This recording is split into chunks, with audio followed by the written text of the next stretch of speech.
آج ہم اسلامی تاریخ کے ایک نہایت عظیم اور روح پرور واقعے کا ذکر کریں گے۔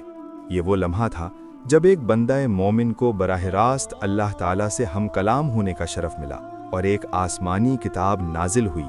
یہ واقعہ ہے کوہ طور کا اور تورات کے نزول کا۔ بنی اسرائیل کو اللہ تعالیٰ نے فرعون کے ظلم سے نجات دی، سمندر کا عظیم معجزہ ہوا اور وہ آزادی کی طرف بڑھ گئے۔ لیکن آزادی کے بعد اصل امتحان شروع ہوتا ہے۔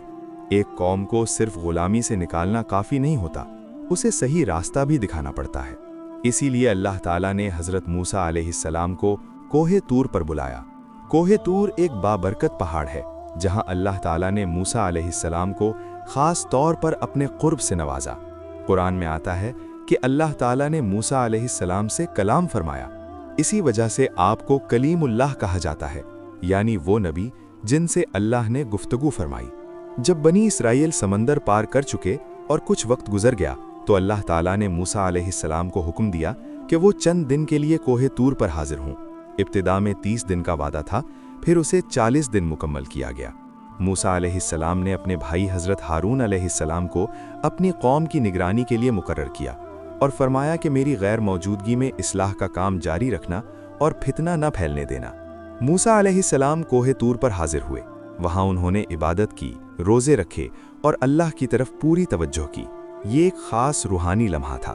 ایک بندہ اپنے رب کے سامنے کھڑا ہے، اس سے بات کر رہا ہے، اس کی ہدایت حاصل کر رہا ہے۔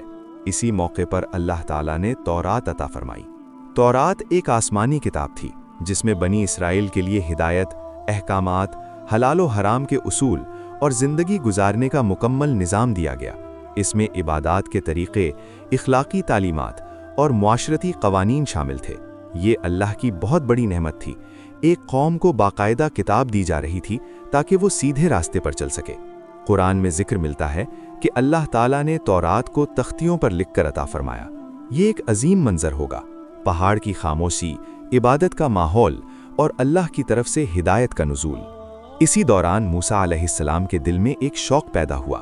انہوں نے عرض کیا، اے میرے رب، مجھے اپنا دیدار کرا دے۔ اللہ تعالیٰ نے فرمایا، تم مجھے ہرگز نہیں دیکھ سکتے، لیکن پہاڑ کی طرف دیکھو، اگر وہ اپنی جگہ قائم رہا تو تم بھی دیکھ سکو گے۔ جب اللہ تعالیٰ نے پہاڑ پر اپنی تجلی فرمائی تو پہاڑ ریزہ ریزہ ہو گیا اور موسیٰ علیہ السلام بے ہوش ہو کر گر پڑے۔ جب ہوش آیا تو عرض کیا، اے اللہ، میں تیری پاکی بیان کرتا ہوں، میں توبہ کرتا ہوں۔ یہ واقعہ ہمیں اللہ کی عظمت کا احساس دلاتا ہے۔ انسان اپنی محدود طاقت کے ساتھ اللہ کی کامل ذات کا احاطہ نہیں کر سکتا۔ ادھر بنی اسرائیل کا امتحان شروع ہو چکا تھا۔ 40 دن کی غیر موجودگی میں کچھ لوگوں کے دلوں میں کمزوری آ گئی۔ ایک شخص جس کا نام سامری تھا، اس نے لوگوں کو بہکایا۔ اس نے سونے سے ایک بچڑا بنایا اور کہا، یہی تمہارا معبود ہے اور موسیٰ کا بھی۔ یہ بہت بڑا فتنہ تھا۔ وہ قوم جس نے سمندر کا معجزہ دیکھا، فرعون کا انجام دیکھا، وہ چند دنوں میں بھٹک گئی۔ حضرت ہارون علیہ السلام نے انہیں بہت سمجھایا کہ یہ غلط راستہ ہے، یہ صرف ایک آزمائش ہے، لیکن اکثر لوگوں نے بات نہ مانی۔ جب موسیٰ علیہ السلام تورات لے کر واپس آئے اور یہ منظر دیکھا تو انہیں بہت دکھ ہوا۔ انہوں نے قوم کو سمجھایا، سامری کی سرزنش کی اور لوگوں کو توبہ کی طرف بلایا۔ اللہ تعالیٰ نے توبہ کا دروازہ کھلا رکھا۔ جن لوگوں نے سچے دل سے رجوع کیا، اللہ نے انہیں معاف فرمایا۔ کوہ طور کا یہ واقعہ ہمیں کئی اہم سبق دیتا ہے۔ پہلا سبق، ہدایت اللہ کی سب سے بڑی نعمت ہے۔ آزادی کے بعد قانون اور کتاب کا ہونا ضروری ہے، ورنہ انسان بھٹک جاتا ہے۔ دوسرا سبق، اللہ کی عظمت کو سمجھنا ضروری ہے۔ انسان محدود ہے، اللہ لامحدود ہے۔ تیسرا سبق، جب رہنما کچھ وقت کے لیے موجود نہ ہو تو قوم کا امتحان ہوتا ہے۔ ہمیں ہر حال میں سچ کر قائم رہنا چاہیے۔ چوتھا سبق، توبہ کا دروازہ ہمیشہ کھلا ہے، لیکن غلطی کے بعد فوراً رجوع کرنا چاہیے۔ کوہ طور ہمیں یاد دلاتا ہے کہ اللہ اپنے بندوں کو تنہا نہیں چھوڑتا۔ وہ ہدایت بھیجتا ہے، انبیاء بھیجتا ہے، کتابیں نازل کرتا ہے تاکہ انسان سیدھے راستے پر چل سکے۔